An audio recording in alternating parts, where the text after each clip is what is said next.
అంజుమాన్ భూముల విషయంలో రాష్ట్ర ప్రభుత్వం శ్వేతపత్రం విడుదల చేయాలని వైఎస్ఆర్సీపీ గుంటూరు నగర అధ్యక్షురాలు నూరి ఫాతిమా డిమాండ్ చేశారు.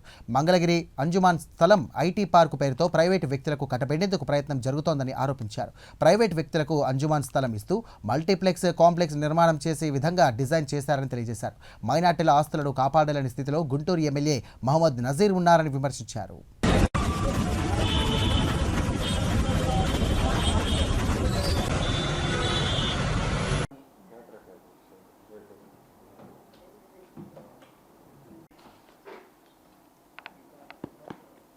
ఓకేనా, స్టార్ట్ చేద్దాం.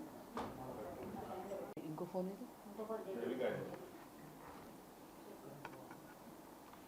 మీ అందరికీ తెలుసు, వైఎస్ఆర్సీపీ పార్టీ గుంటూరు ప్రాపర్టీ సంబంధించిన అంజుమన్ ఆస్తుల గురించి ఏ విధంగా ఫైట్ చేస్తుందో మీరు దాదాపుగా 2-3 నెలల నుంచి చూస్తూనే ఉన్నారు. దాని గురించి పలుమార్లు ఎమ్మెల్యే గారిని కానీ, లేకపోతే అజీజ్ గారు అంటే వక్ఫ్ బోర్డ్ చైర్మన్ గారిని కానీ, లేకపోతే సీఈఓ ప్రతి ఒక్కరిని కూడా వెళ్ళి కలవటం జరిగింది, మాట్లాడటం జరిగింది.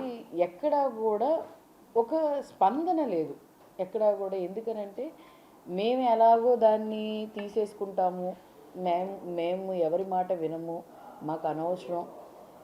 ఈ పబ్లిక్ క్రైటీరియా ఇచ్చింది కూడా, పబ్లిక్ రిప్రజెంటేషన్ ఇచ్చింది కూడా ఇప్పుడు దాకా కూడా దాన్ని తీసుకోలేదు. దాదాపుగా 5,000 మంది వరకు ఒక రిప్రజెంటేషన్ ఇచ్చారు కలెక్టర్ గారికి. ఇప్పుడు దాకా కూడా దాని గురించి స్పందన లేదు. దీంట్లో ముఖ్యంగా మీ ముందు రావడానికి ఏంటి అని అంటే, మేము ఆ రోజు ఎమ్మెల్యే గారిని, నజీర్ గారిని ఒక ప్రశ్న అడిగాం. ఏంటి సార్, ఏంటి పరిస్థితి, ఏమైంది అని అంటే, ఆయన అక్కడ ఏం చెప్పారు అంటే, మేము డిస్కస్ చేసుకుంటాము, మేమందరం డిస్కస్ చేసుకొని, మేమందరం మాట్లాడుకొని మేము ఒక నివేదిక తీసుకొని వస్తాము, ఉన్న ఇక్కడ వాళ్ళందరినీ చర్చిస్తాము అని చెప్పారు. చర్చ ఏమైంది, ఎవరు చేస్తున్నారు, ఎవరితో చేస్తున్నారు, ఇప్పుడు దాకా 1 నెల పైనే అవుతుంది, కానీ దాని మీద ఆన్సర్ లేదు. అజీజ్ గారు మరి చైర్మన్, ఆయన వక్ఫ్ బోర్డ్ చైర్మన్ గారు ఏం చేస్తున్నారు, మీరు పిలిచి మాట్లాడతానన్నారు కదా, అంటే మేము వదిలేసామని అనుకుంటున్నారేమో, వదిలిపెట్టలా. దీని గురించి మా ఎమ్మెల్సీ గారు అడిగితే ప్రశ్న వేశారు. ఏంటి సార్, దీని గురించి ఏం చేస్తున్నారు అని చెప్పి ఒక ప్రశ్న వేయటం జరిగింది. దీనికి సమాధానం, ఏంటి సార్ దీన్ని ప్రాపర్టీ తీసుకుంటున్నారా మీరు, ఏంటి అని అంటే, అవును మేము తీసుకుంటున్నాం అన్నారు. దాని గురించి చర్చ జరగలేదు. ఎందుకనంటే లడ్డూ విషయం వచ్చి దీని గురించి చర్చ జరగలేదు. మా ఎమ్మెల్సీ ఇక్బాల్ గారు అడిగితే దాని గురించి స్పష్టంగా మేము తీసుకుంటున్నాం అంటున్నారు. కానీ మేము అడుగుతుంది ఒకటి, మేము ప్రొసీడింగ్స్ అడుగుతున్నాం, మేమేం అడగట్లేదు. మీరు 33 సంవత్సరాలు మేము లీజ్కి తీసుకుంటామంటున్నారు. లీజ్ అనే విషయం ఎక్కడా కూడా రాలేదు. మరి దానికి వెళ్ళాల్సిన ప్రొసీడింగ్స్ ఎక్కడ కూడా కరెక్ట్గా లేవు. మరి మీరు తీసుకుంటుంది ఏదో ప్లాన్ కూడా వేశారంట. ఎవరు, లోకేష్ గారు ప్లాన్ వేశారు.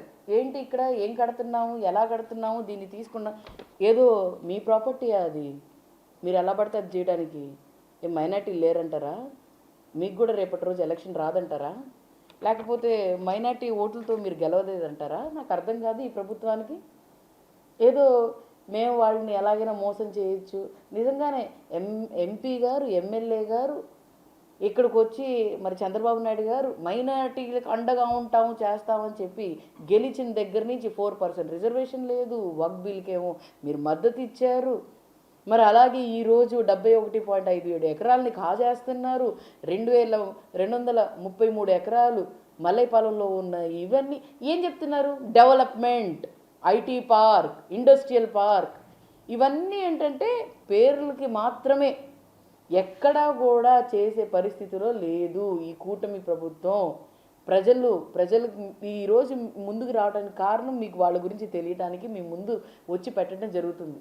మరి ఈ విధంగా పరిపాలన చేస్తున్నారు, మైనారిటీలని మోసం చేస్తున్నారు. మైనారిటీలకి అండగా ఉన్న జగన్మోహన్ రెడ్డి గారు కన్నా ఇంకా మిన్నగా చేస్తారని చెప్పి మీకు అవకాశం ఇస్తే ఈరోజు మైనారిటీ గొంతుల మీద వాళ్ళని నొక్కి, అది కూడా కాళ్ళతో. ఎందుకనంటే మీకు ఎన్నోసార్లు చెప్పారు, మళ్ళీ మేము కొనే పరిస్థితిలో లేము, మాకు అంత స్తోమత లేదు, మైనారిటీలకు అంత స్తోమత లేదు, మేము ఆర్థికంగా ఎవరు బలపడలేదు. మీరు నిజంగానే చేయాలి అని అనుకుంటే ప్రొసీడింగ్స్ ప్రకారంగా పోండి. ఎందుకు ప్రొసీడింగ్ ప్రకారంగా ఎందుకు ముసుగులో గుద్దులాటలుగా చేస్తున్నారు ఈ ప్రభుత్వం? నిజంగానే ఇక్కడ ఎమ్మెల్యేకి చిత్తశుద్ధి లేదు, వన్ టైం ఎమ్మెల్యే అని అర్థమైపోయింది. ఈవీఎంతో గెలిచాను అని చెప్పి ఆయనకు అర్థమైపోయింది.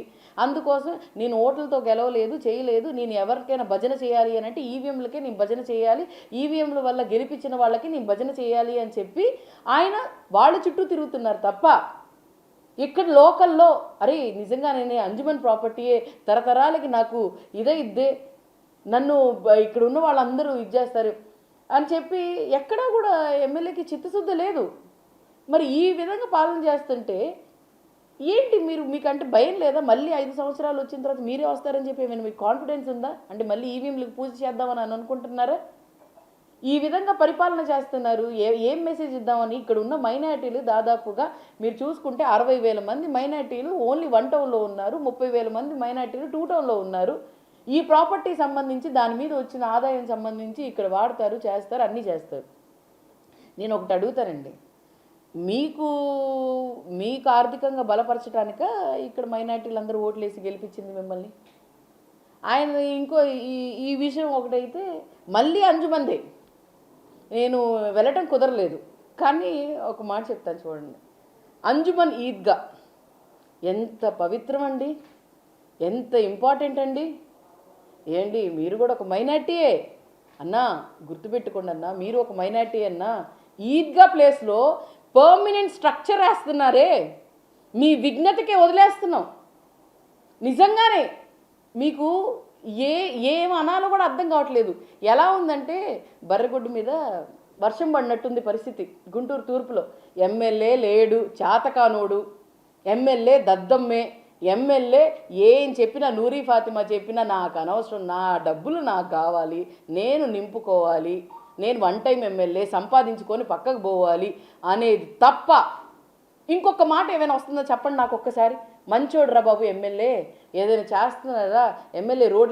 రోడ్లు డ్రైన్లు అంటే నేను ఒకటి అడుగుతానండి. మొన్న కమిషనర్ గారి దగ్గరికి వెళ్ళానండి, నేను కూడా వెళ్ళొస్తే రోడ్లు డ్రైన్లు అనవసరమైన చోట్ల మీకెవరు జేబులు నింపుతున్నారో వాళ్ళ దగ్గరికే వెళ్తున్నారు తప్ప, వాళ్ళ దగ్గరికి వేస్తున్నారు తప్ప నిజంగానే ప్రజలు చిత్తశుద్ధి ఉంటే ఇప్పుడు దాకా పీకల వాగు ఎందుకు కంప్లీట్ చేయలేదండి? సరే ఆ విషయం అంతా పక్కన పెట్టండి. ఈద్గాలో మేము చెప్తుంది ఒకటే, మీరు ఏదో పర్మనెంట్ స్ట్రక్చర్ వేసారు చూడండి. ఒకవేళ ఒక 1 వీక్లో అంటే రంజాన్ నమాజ్ చదివే ముందు తీయకపోతే నాకు లా అండ్ ఆర్డర్ గురించి సంబంధం లేదు. నేను చెప్తున్నాను, ఖచ్చితంగా పగలగొట్టకుండా మేము వదిలిపెట్టాం. అది కూడా చెప్తున్నాను, మీకు హెచ్చరిస్తున్నాను. మీరు చెయ్యకపోతే మేము చేసి చూపిస్తాం. ఏం పర్లా, మమ్మల్ని జైల్లో వేస్తారా? వేయండి, ఇబ్బంది ఏం లేదు. నేను మైనారిటీల కోసం, ప్రజల కోసం మీకు ఓట్లు వేశారు, కానీ మేము రోడ్ల మీద ఉండాల్సి వస్తుంది. ఆ పరిస్థితి తీసుకొని వచ్చారు మీరు చేస్తే స్వచ్ఛందంగా ఎవరికి ఇచ్చారో మీ జేబులు నింపే ఎవరో ఒకళ్ళు ఉంటారు కదా, అదెవరో హోటల్ కోసమే దేనికోసమే తీసుకున్నారు కదా, అది మీరు తీయించండి.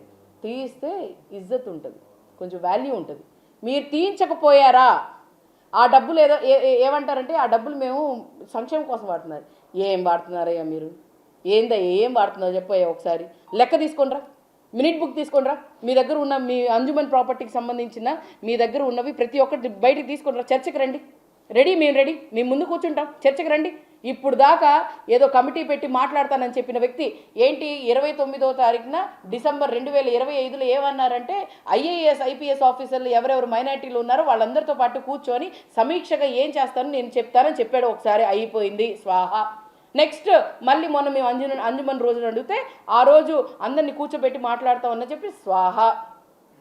వదిలేస్తాం అనుకుంటున్నారేమో, వదిలిపెట్టాం. లా అండ్ ఆర్డర్ కోర్టు ద్వారానే వెళ్తున్నాము.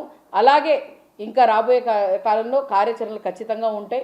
ఇంకో విషయం ఏంటంటే నేను మళ్ళీ ఇంకొకసారి చెప్తున్నా, మీరు ఒకవేళ చేయకపోతే, అది మీరు తీయించకపోతే, ఏదో షెడ్లు వేశారు, కార్ షెడ్లు వేశారు, పోనీలే ఏదో ఇన్కమ్ వస్తుంది కదా, ఏమైందిలే, మా ఎమ్మెల్యే గారు అసలే పేదవాడు, మా ఎమ్మెల్యే అసలే సంపాదించుకోవాలి, ఆయన టార్గెట్ 200 కోట్లు ఉంది, ఆయన టార్గెట్ ఇది ఉంది, మరి ఆయనకు అవకాశం ఇద్దాలే, పాపం ఆయన ఖర్చు పెట్టి మరి బాగా ఇబ్బందుల్లో ఉన్నాడే అని చెప్పి అనుకున్నాం. కానీ అలా అని మితమీరిపోతే మాత్రం ఊరుకునే ప్రసక్తిలో మేము లేము. ఇంకో విషయం ఏంటి అంటే గుంటూరు తూర్పు నియోజకవర్గంలో మరి ప్రతి చోట కూడా మరి ఎమ్మెల్యే గారు చాలా చక్కగా చేస్తున్నారు, మా ఎమ్మెల్యే గారు సూపరు, మా ఎమ్మెల్యే గారు డూపరు అని చెప్పుకొని తిరుగుతున్న పెయిడ్ బ్యాచో ఏ బ్యాచో, నేను ఒక మాట చెప్తాను చూడండి, కుక్కలు ఉన్నాయండి, కుక్కలు ఉన్నాయి, ఎవరు పట్టించుకుంటున్నారు? ఎవరు డబ్బుల గురించి ఆలోచిస్తున్నారు తప్ప కుక్కలు ఉన్నాయి, ఎవరు పట్టించుకోవట్లా. ప్లస్ ఇంకోటి, స్ట్రీట్ లైట్లు అంటున్నారు, ఉన్న చోట్ల వెళ్ళి ఏం ఫోటోలు దిగుతాయా? లేని చోట్ల మేము అంటుంది, ఉన్న చోట్ల ఉంటాయి, ప్రతిసారి ఉంటాయి, లేని చోట్ల ఎక్కడ ఉన్నాయి చూడండి అంటున్నాం. ఇంకో విషయం, మరి ఎమ్మెల్యే గారు గుంటూరు తూర్పు నియోజకవర్గంలో మాఫియా జరుగుతుంటే ఏం చేస్తున్నారు? రేషన్ మాఫియా తెలియదని అనకండి ప్లీజ్, ఇది బాగోదు. ప్రతిసారి కూడా ఏ విషయం అంజుమన్ గురించి నాకు తెలియదు అంటారు, ఏమన్నదో కూడా నాకు తెలియదు అంటారు, నాకు సంబంధం లేదంటారు. మీకు సంబంధం లేదు అనే మాట తీసుకుని రాకండి. మీరు చెప్పారు చూడండి, లైట్లు ఎక్కడెక్కడ లేవు ఉన్నాయి అని చెప్పి మీ వాళ్ళతో చెప్పించారు కదా, ఆ లైట్ల విషయమే ఎలగట్లేదని చెప్పి రాత్రి వెళ్తే ఇవన్నీ జరుగుతున్నాయి. ఒక్కసారి చూడండి ఎంత మీరు ఈ మాఫియా ఎంతవరకు ఎప్పటి నుంచి జరుగుతుందో. పేదవాడు తినాల్సిన భోజనాన్ని మీద కూడా మీరు ఇస్తుందే అంతంత మాత్రం, వాళ్ళ కడుపు మీద కూడా కొడుతున్నారు అని అంటే అసలు ఏ విధంగా ఉంది మీ పరిపాలన? గుంటూరు తూర్పులో నాశనం చేసి పెడుతున్నారు, నాశనం. ప్రజల్ని పట్టించుకోరు, నియోజకవర్గాన్ని పట్టించుకోరు, ప్రజల సమస్యల్ని పట్టించుకోరు. ఆఫీస్లో నేను కూర్చుంటానండి, ఆఫీస్లో అందరం కూర్చుంటాం. ఆఫీస్లో కూర్చున్నంత మాత్రం పనులు జరగవు, రోడ్డు మీద ఉండాలి, వెళ్ళాలి. మీరు గత ఎమ్మెల్యేస్ని ఒకసారి క్రైటీరియా తీసుకోండి, అందరినీ పక్కన పెట్టేస్తే ఏం ప్రయోజనం? ఒకసారి ఇవన్నీ దృష్టిలో పెట్టుకొని అంజుమన్ గురించి మాత్రం మీరు ఖచ్చితంగా దాని గురించి వినతి పత్రం ఇవ్వండి. ఏంటి ఇప్పుడు దాకా ఏం జరిగింది? ఇవ్వలేకపోయారా? You are a failed government. Plus దాని గురించి మేము లీగల్గా వెళ్తాం, ఖచ్చితంగా దాని నుంచి నోటీసులు మీకు చేస్తాయి. దాని గురించి సెకండరీ. ఎవరైనా తీసుకున్నా కూడా, నేను చెప్తున్నాను, ఎవరైనా తీసుకున్నా కూడా రానున్న రోజుల్లో పరిగెత్తిస్తాం. అక్కడి నుంచి ఎవరెవరు 3 సంవత్సరాల్లో మీరు కట్టేది లేదు, సచ్చేది లేదు, ఖచ్చితంగా పరిగెత్తిస్తామని చెప్పి తెలియజేస్తున్నానండి.